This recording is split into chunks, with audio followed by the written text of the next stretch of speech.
पूरे प्रदेश में जितने अवैध निर्माण या इस तरह के निर्माण गिराए गए हैं, ये तो अवैध कोर्ट ने घोषित किया है। यहाँ तो किसी के पड़ोसी अपराधी है तो उसका पड़ोसी, उसका रिश्तेदार उसके तक घर गिरा दे रहे हैं। तो सबसे पहला तो केस मुझे लगता है कि मुख्यमंत्री योगी आदित्यनाथ पर होना चाहिए, इनके पूरे मंत्रिमंडल के हर मंत्री पर होना चाहिए, और सबके सब जेल जाएंगे। 7 साल की सजाएं इसलिए हो रही हैं कि आगामी उसका राजनीतिक करियर खत्म कर दिया जाए। आप यही लखनऊ में आप देख लो, अकबर नगर पूरा का पूरा नगर ही ढहा दिया गया। तब तो इस तरीके से तो हमें लगता है कि जब अगली से सरकार कोई आएगी तो पूरा का पूरा मंत्रिमंडल जेल में होगा और 7 साल की ज्यादा सजा होगी। जिस समय आजम खान के खिलाफ करीब 100 मुकदमे हो गए थे, उसी समय ये भी मुकदमा दायर कराया गया था 2019 में। साथ में जिस पे जो धाराएं लगी थी, लूट की भी धाराएं लगी थी। मतलब इतना बड़ा कैबिनेट मंत्री सपा सरकार में आजम खान की क्या हैसियत थी, वो लूट करेगा। आप आजम खान के मुकदमे देख लेंगे या जो भी न्यायिक प्रक्रिया से जुड़े लोग हैं, अगर ईमानदार हैं तो हंसते होंगे, इस पूरे भारत की न्यायिक प्रक्रिया पे सवाल उठाते होंगे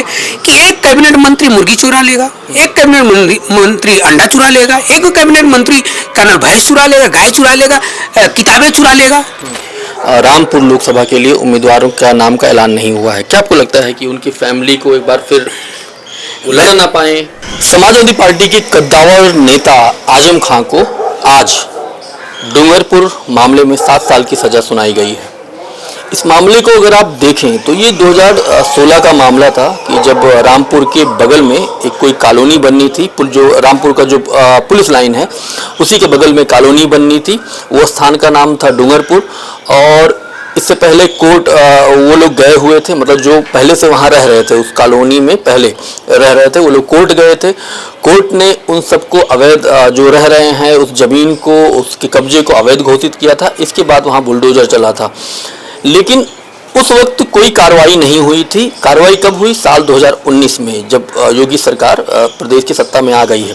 7 साल की सजा हुई है आजम खान को। इससे पहले 2 मामलों में उनको सजा हो चुकी है। एक तो फर्जी जन्म प्रमाण पत्र मामले में, और दूसरा था एक हेट स्पीच के मामले में।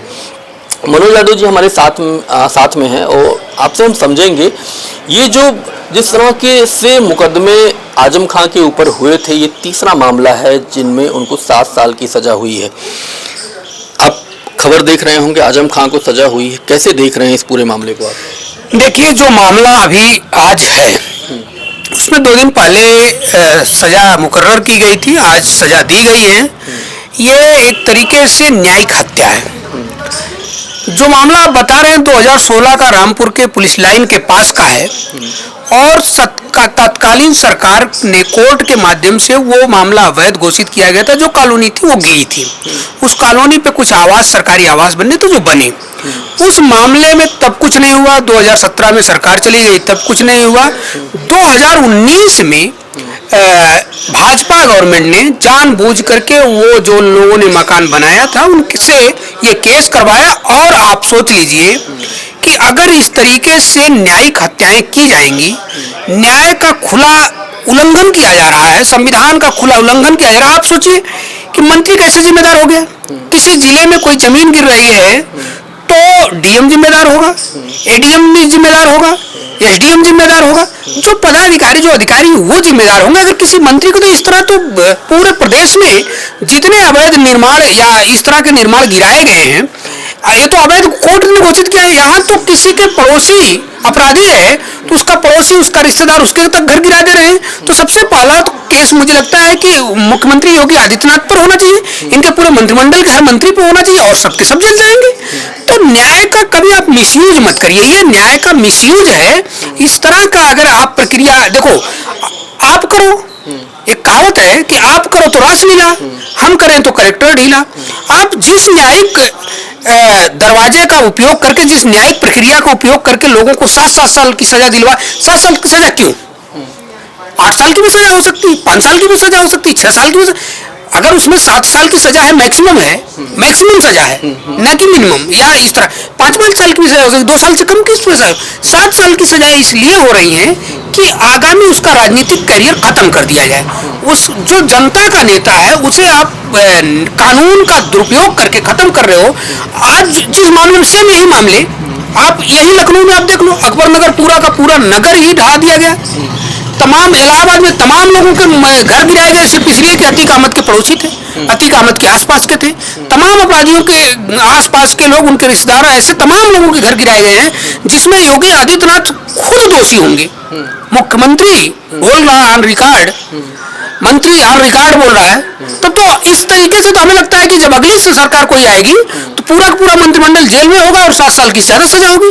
तो ये एक तरीके से प्रताड़ित किया जा रहा है, जानबूझकर किया जा रहा है। मैं न्यायिक अधिकारियों से भी ये कहूंगा कि आप किसी सरकार के नुमाइंदे नहीं हैं, आप न्यायिक नुमाइंदे हैं, न्याय करने वाले हैं। आपके सामने न्यायाधीश लिखा जाता है, कानून। अब ठीक है, सरकार के दबाव में काम कर रहे हो सरकार, लेकिन हो सकता है आपकी भी न्याय का समीक्षा हो। आप जो सजाएं सुना रहे हो, मैक्सिमम सजाएं सुना रहे हो, आपने पीछे देखा था 2-3 मामले में आज पकड़े, दूसरे दिन जेल, तीसरे दिन 7 साल की सजा, 2.5 साल से ज्यादा सजा। तो इस तरीके से जो मामला है वो मामला यही है कि वहां प्रशासन ने आवाज गिराया था। फिर जब ये 2016 में, 2016 के बाद 2019 में, जब जिस समय आजम खान के खिलाफ करीब 100 मुकदमे हो गए थे, उसी समय ये भी मुकदमा दायर कराया गया था 2019 में। उसमें इन्होंने कहा कि इनके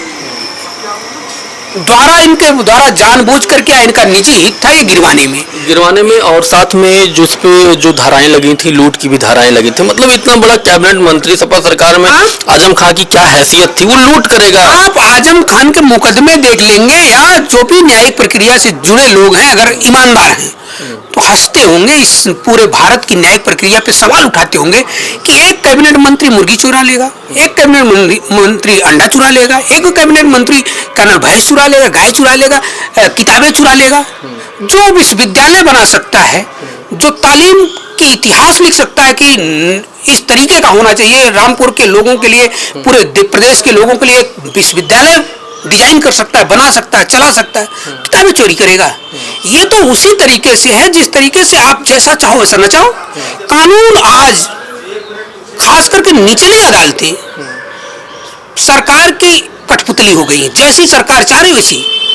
यहाँ तक कि आप उच्च में भी चले जाइए, ऊपर की अदालतों में भी इस प्रक्रिया है। तो इस तरीके से मुझे लगता है कि कानून को खत्म किया जा रहा है, कानून को तोड़ा जा रहा है, जिससे एक समय आएगा कि मत्स्य न्याय हो जाएगा।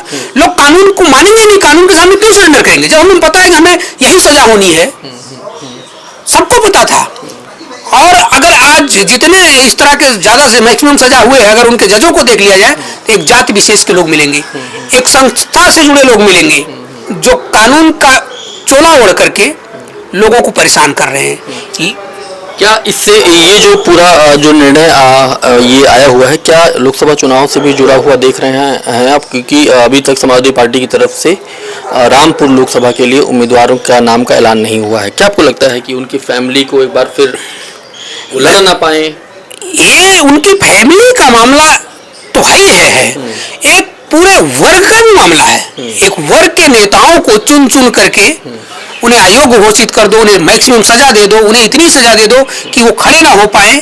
सिर्फ उनको इसकी सजा मिल रही है कि एक वर्ग के हैं और इस प्रदेश में उन्होंने शिक्षा के लिए काम किया है, इस प्रदेश के उत्थान के लिए काम किया है, इसलिए उनको सजा मिल रही है। और व्यक्तिगत दुश्मनी निकाली जा रही है। व्यक्तिगत दुश्मनी राजनीति में नहीं होती, लेकिन जिस तरीके की ये वर्तमान सरकार कर रही है, मुझे लगता है जब कभी इसकी समीक्षा होगी या जब कहीं और सरकार आएगी और इसी पैटर्न पे काम करेगी तो पूरा का पूरा मंत्रिमंडल जेल में होगा और मैक्सिमम सजा का हकदार होगा। तो अभी हम बात कर रहे थे इस पूरे मसले को लेकर, इस पूरे मसले पर कि किस तरह से आजम खान को 7 साल की सजा हुई है। आप देख रहे थे शैलेंद्र सिंह लाइव। बहुत बहुत शुक्रिया, धन्यवाद।